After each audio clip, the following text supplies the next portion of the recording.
Lawyers for activist charities and trade unions have successfully halted the first planned transfer of migrants from Britain to Rwanda, in a move which has surprised no one including the government. The Priti Patel-led Home Office, which is the government department with broad responsibility for national security, policing, and border immigration control in the United Kingdom, has agreed to halt flights until after June 6 after activists sent pre-action letters confirming they would try to overturn the transfer policy in the courts. The policy, similar to Australia's Operation Sovereign Borders, would see some migrants who enter the United Kingdom after passing through other safe countries, including by boat, transferred to Rwanda to be looked after at Britain's expense, has drawn considerable ire from the leftist politicians and activists and mainstream media outlets. Sending migrants to Rwanda would breach their rights, cost taxpayers millions and break international law.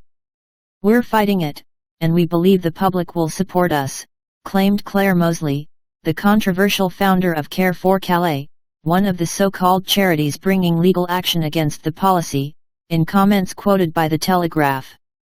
Care for Calais is being joined by the Public and Commercial Services, PCS, Union and Detention Action, another charity that opposes detaining migrants whose identities and backgrounds are not fully known, seemingly despite the obvious public safety risks when they are left at large. Members of the public may be surprised about the participation of the PCS in the group, given it represents border force personnel who are supposed to be stopping illegal migrants, but it will be no surprise to immigration watchers in Britain, who are aware of the fact that the agency's commanders are not particularly enthusiastic about border enforcement. Despite the setback, the Conservative Party government is claiming the halt is not a win for anti-borders on the dubious grounds that the policy is expected to be held up by the courts. They have claimed a win when there isn't one, a spokesman for the government claimed, despite the fact that the activists have clearly prevented removals from taking place for the time being. "We never said when we would send the first flight," the spokesman added, as if the public might not have been expecting it to depart in a timely fashion, given channel crossings were first declared a major incident by the government in 2018 and have only gotten exponentially worse ever since.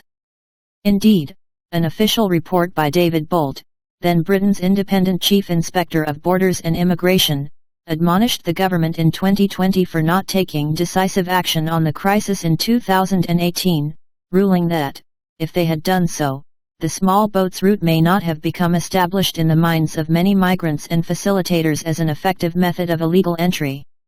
Of course, the Home Office has also been continuing to fail to tackle the so-called clandestine entries by sometimes violent migrants who are smuggled in, stow away on, or break into lorries and other vehicles crossing the channel, an issue which now gets little press coverage with the rise of the ever-worsening boat crisis but has not gone away, and on the comparatively prosaic but far more significant issue of visa overstaying, which sees an estimated 64,000 migrants illegitimately reside in Britain every year.